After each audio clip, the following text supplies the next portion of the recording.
Hello, friends. Welcome back to The Flavors and the Knowledge, the podcast dedicated to gastronomic education, healthy living, and the pure joy of eating well. I'm your host, Ethan Clark, speaking to you from Chef Walter's Cooking School right here in Cranston, Rhode Island, USA. Today's episode is called Rhode Island's Food Pioneer, the story of a visionary man. I like to begin by saying that Tony D. Cicco turned 90 on October 4, 2025, and passed away in December. This is a small tribute to his legacy. The ship Cristoforo Colombo was docked in the Bay of Naples, Italy. May 20 was a warm day, the sun beating on the passengers, patiently waiting for their turn to the ramp that would take them inside the massive vessel bound for New York City. Antonio di Cicco was one of the passengers waiting in line for what must have been a journey filled with anxiety and uncertainties. From this verse onward, we'll call him Tony, his adopted American name. This could be another typical story about an Italian immigrant leaving the country in search of a better tomorrow. Still, there is more, and you'll see further why I decided to write about Tony. The Cristoforo Colombo arrived at Pier 42 West 8 days later, on May 28, 1955. Tony was 20 years old, full of energy, self-assured, and not intimidated.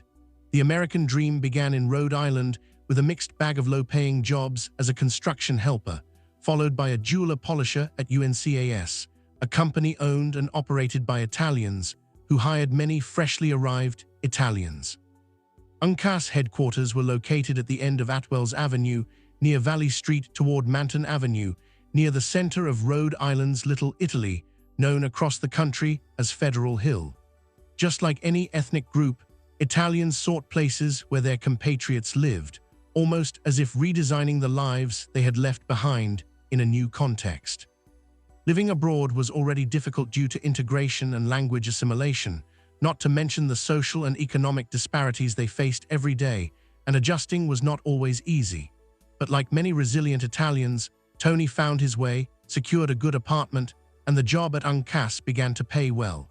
He earned much more than most of the low-paying group because of the piecework system that was in place. The more rings you polish, the more you make. His mother eventually joined him, and with his brother Carmelo, the family's reunification was partially completed. His father remained in Italy, working for the local municipality. Tony was born on October 4, 1935, in the town of Sant'Ambrogio in the province of Cassino, southern territory of the Lazio region, near the river Garigliano. Early life took him to Albania, where he spent about 3 years in the city of Durazzo.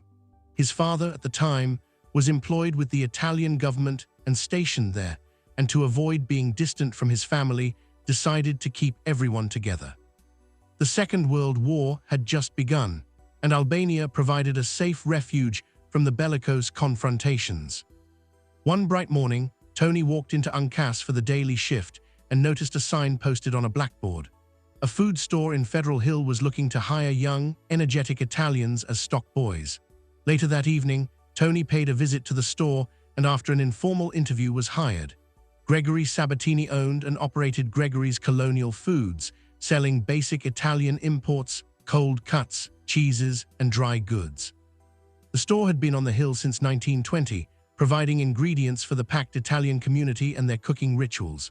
In those days, the hill counted about 40,000 residents, plenty of food stores, butcher shops, and ice cream parlors, topped by a daily outdoor market on Balbo Avenue where vendors lined up their wooden carts, selling anything from fresh chicken and fish to fruits and produce. Think of it as an elaborate outdoor supermarket. Freshly slaughtered pigs, cows, and goats hanging from the butcher's front door was a toy house for anyone into cooking and raising a family. Italian food ingredients at the time were very limited. Just one olive oil was available, some brands of second-quality dry pasta, canned tomatoes of mediocre quality, and certainly no balsamic vinegar or those great cheeses and condiments we find today. Italian regional food had not arrived yet, but the immigrants were thankful they could connect to home through some food memories. This was when many new dishes were created and eventually became part of what we call American Italian cuisine today. The immigrants brought dishes from Italy, but they were adapted to local ingredients and to the overall taste. Life was running without significant obstacles. Tony kept working long hours at the store, learning the trade, hoping to reach a higher level soon. While all this was happening, he realized being alone was no fun. He needed a life partner. Rooted in old-world traditions, Tony returned to Italy in search of a soulmate to accompany him on the arduous journey toward the American dream. It was 1961, about 6 years after he arrived in New York. Through several local connections, he met a young lady living in the nearby farm town of Santa Polonea, not far from Sant'Ambrogio, and in less than 4 months he was married. Elena Costantino was barely 17 years old, and her dad signed the marriage agreement because Elena was underage. Angelic, beautiful, and timid, Elena joined Tony, returned to the States, and started a family together. Gregory's colonial food store was doing well, but the aging owner was contemplating retirement. He deeply valued Tony's sense of responsibility, discipline, and loyalty, and offered him the opportunity to purchase the business. After considering the financial implications, Tony decided to buy the entity and the real estate. After a lengthy transaction, on July 1, 1969, he renamed the location Tony's Colonial Foods. The store at 311 Atwells Avenue was small, but it met the dietary needs of the local community.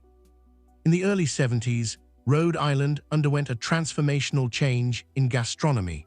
As new waves of immigrants reached its shores, the need to expand became a matter of survival. It was the time when the demand for newer and exotic foods was expanding.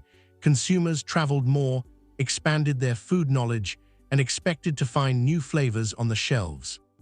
This also coincided with the birth of new restaurants, led by energetic chefs seeking leadership on the quest to establish the latest hotspot in town. Federal Hill was booming, thanks also to Buddy Cianci, the city's mayor, who fully embraced the resurgence by marketing Ward 13 across America as one of the most important Italian immigrant colonies. Tony di Cicco was aware of the changes and led the revival by reinventing himself and his business. He often traveled to Italy to attend food conferences and trade shows, seeking new and innovative products for the store. Soon after, the shelves were filled with the latest goodies, including the finest dry pasta, San Marzano tomatoes, fresh and aged cheeses, olives from unusual regions, the finest olive oils, and all the best confections. It was a gamble, and I'm unsure if the community was receptive to the changes. High-quality foods commanded higher prices, which were offered to a community still trailing on the economic scale. Tony gambled on the novelty, establishing himself as an ambassador of the new Italian foods in the state. Quality ingredients paired well with his rich food history and geography knowledge turned Tony Colonial Foods from a regular grocery store to an Epicurean landmark. Consumers came from all over New England, and the state's residents eventually embraced the fresh and innovative concept. Rhode Islanders were well known for being food cautious. The British slogan, "Apple pie and ice cream," was prevalent here. Rhode Islanders did not take many chances with unfamiliar food. They were afflicted by the wait-and-see syndrome. Eventually, they came around and fully supported the idea. Tony di Cicco confronted a similar fate, but his vision, energy, and endurance positioned his message at the primary gate. He never looked at or copied anyone else. He just led his cultural train to the station. Tony was a pioneer, an undisputed leader in his field who opened the doors to the many food concepts that followed. He was the initial ambassador who led the resurgence, the man whose beliefs and food ethics won the consumer's trust. He often says, "Give customers the best quality and explain why." People want to be educated about food, and education is as valuable as quality. They go together and cannot be sold separately. Well, many years have passed since 1969. Tony's Colonial Foods is still at 311 Atwells Avenue.